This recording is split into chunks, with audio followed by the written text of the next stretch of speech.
చాలే అమ్మ వాళ్ళు చెప్పినావు కానీ మద్యం మాంసం ముట్టని ఊరు ఉంటుందా కానీ అని అనుకుంటారేమో అని చెప్పి ఈ ఫ్లెక్సీ కూడా వీడియో తీసానమాట. ఇక్కడైతే రాస్తున్నారు కదా మద్యం మాంసం ఇక్కడ స్వీకరించబడదు అని.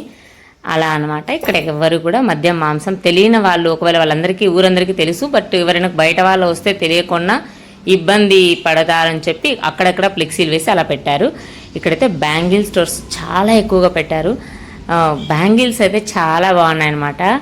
మనం పెద్ద పెద్ద ఫ్యాన్సీ స్టోర్స్కి వెళ్ళి తీసుకున్న అన్ని కలెక్షన్ ఒక చోట ఉండవు, కానీ ఇక్కడ మాత్రం అన్ని కలెక్షన్ ఒకే చోట ఉన్నాయి. ఇక్కడికి వస్తున్నదే పూలగంప. అంటే వీళ్ళు అమ్మవారికి ఉరుములు వాళ్ళతో కలిసి ఇట్లా ఒక బుట్ట తీసుకొని ఆ బుట్టకు తెల్లటి వస్త్రంలో అమ్మవారికి ఏదైతే నైవేద్యం చేస్తారో అక్కమ్మగారులకి అది అందులో పెట్టుకొని దానిపైన మళ్ళీ మల్లె పూలు పెట్టుకొని ఇలా ఊరేగింపుగా తీసుకొని వెళ్తారనమాట. ఊరందరూ కలిసి ఇలా వెళ్తున్నప్పటి వీడియో ఏదైతే మా ఇంటికి అటువైపుకు టెంపుల్ ఉంటుంది, ఇటువైపుకు మెయిన్ రోడ్ అయితే ఉందన్నమాట. ఈ మెయిన్ రోడ్ నుంచి మేమందరం కూడా అంటే ఊరు బయట ఉన్న గుడి దగ్గరికి వెళ్తున్నప్పటి వీడియో.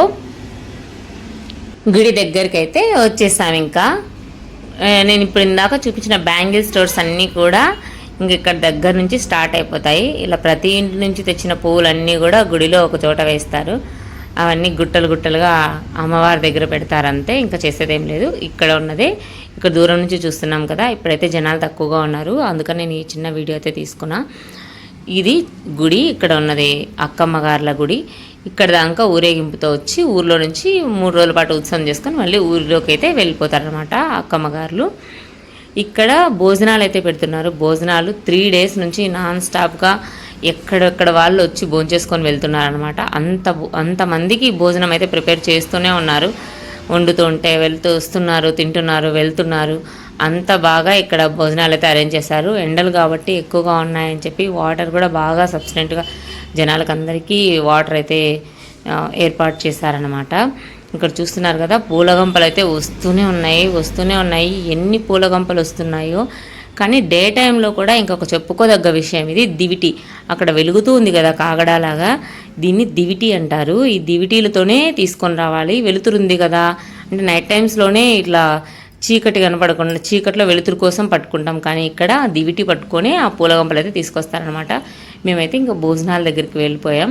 ఫస్ట్ అయితే వాటర్ తాగేసి, ఎందుకంటే బాగా ఎండలో తిరిగేసాం అందుకని చెప్పి వాటర్ తాగాము. భోజనం దగ్గరికి వెళ్తే భోజనం మాత్రం చాలా బాగా ప్రిపేర్ చేశారు. ఫస్ట్ అయితే పాయసం చేస్తారు. పాయసం అయితే పెసరబ్యాళ్ళ పాయసం, అలాగే రైస్, పప్పు, సాంబార్, మజ్జిగ, ఎంత బాగా అసలు ఒక ఇంటి ఫంక్షన్ చేసుకున్నంత బాగా భోజనాలు అయితే చేశారు. ఇక్కడ అందరం బాగా లక్షణంగా ఇక్కడ దేవుని దర్శనం చేసుకున్న తర్వాత కడుపు నిండా భోజనం కూడా చేసి ఇక్కడ నుంచి వెళ్తాము. అయితే ఈ పాయసం టేస్ట్ అయితే వేరే లెవెల్. ఇక్కడ ఉన్నది మా అత్త అయితే నాకు ఏమీ వద్దమ్మా తల్లి, నేను మజ్జిగ తాగుతాను, నాకు ఎండకు బెట్ట కొట్టింది అంటుంది.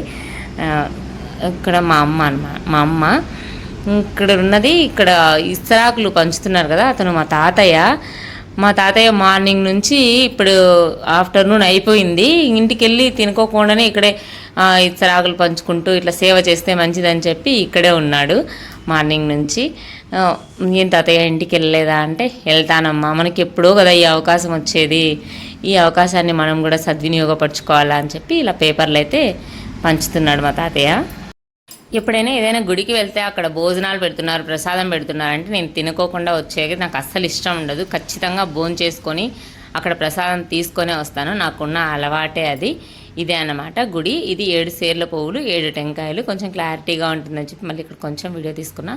వీళ్ళే 7 అక్క మహాదేవతలు. అయితే క్లారిటీగా తీసుకోవడానికి అయితే రావట్లేదు, ఎందుకంటే నేను చాలా దూరంలో ఉన్నా, క్రౌడ్ ఎక్కువగా ఉంది, దగ్గరికి అయితే వెళ్ళలేకపోయాయి. ఇప్పుడైతే పార్క్ అయితే చూపిస్తా, అక్కమ్మగార్ల పార్క్. ఈ పార్క్లో ఒక్కటి కూడా న్యాచురల్ ఫ్లవర్ లేదు, అలాగే కింద గుబురుగా పెరిగే చెట్లు కూడా ఒక్కటి కూడా లేవు. అన్నీ కూడా ఆర్టిఫిషియల్ ఫ్లవర్స్తో ఇలా కుండీలు పెట్టి, కుండీల్లో కొంచెం సిమెంట్ అట్లా ప్లాస్టింగ్ చేసేసి దాని మీద ఇట్లా ఆర్టిఫిషియల్ ఫ్లవర్స్ తోటి పార్క్ అంతా ఇట్లానే డెకరేట్ చేస్తారనమాట. మేము పార్క్ అంతా తిరిగి చూస్తాం, ఎక్కడ కూడా ఒక్క న్యాచురల్ ఫ్లవర్ కూడా లేదు. ఎందుకంటే ఇక్కడ న్యాచురల్ ఫ్లవర్స్ వేరే వేరే పూపిస్తారు కదా, అవన్నీ అక్కమ్మగారులకు పెట్టారు. అలాగే ఇది అక్కమ్మగారులది ఈ పార్క్ అయితే, ఇంకెవరు కూడా ఇందులో పూలు పెట్టుకోరు, అందుకని చెప్పి ఇక్కడ న్యాచురల్ ఫ్లవర్స్ ఏం పెట్టలేదు. ఇక్కడున్న చెట్లన్నీ కూడా చింత చెట్లు, వేప చెట్లు, అట్లా టెంకాయ చెట్లు ఇలాంటి చెట్లతోనే ఈ పార్క్ అంతా నిండి ఉంది. అక్కడక్కడ కొంచెం బెంచీల టైప్లో బండలు అయితే వేశారనమాట, చాలామంది కూర్చోవడానికి కంఫర్ట్గా ఉండడానికి. కింద వైపు మీరు చూస్తున్నారు కదా, ఎక్కడ కూడా గుబురుగా ఉన్న చెట్టు అయితే ఒక్కటి కూడా లేదు. అంత అక్కమ్మ గార్ల మహిమ ఇక్కడ ఉంది, అందుకనే అలాంటి చెట్లను అయితే పెంచలేదు. మేమైతే కొన్ని ఫొటోస్ వీడియోస్ కూడా తీసుకున్నాం. ఈ బొరుగులు మిక్చర్ అనేది ఎక్కడికి వెళ్ళినా మేము తీసుకొని వస్తాము.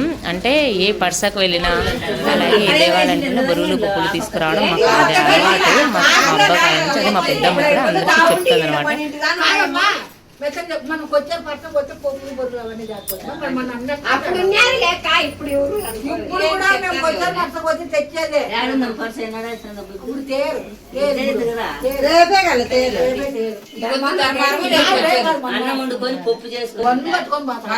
మా చిన్నప్పుడు మా ఊర్లో సంత జరిగేది. సంత గురువారం రోజు జరిగితే మా అబ్బా సంతకు వెళ్ళి బొరుగులు మిక్చర్ తీసుకొని వచ్చి మాకు అందరికీ గిన్నెలకు వేసి పెట్టేవాడు. నాకు అదే గుర్తుకొచ్చింది. వీడియో నచ్చితే లైక్ చేయండి, షేర్ చేయండి.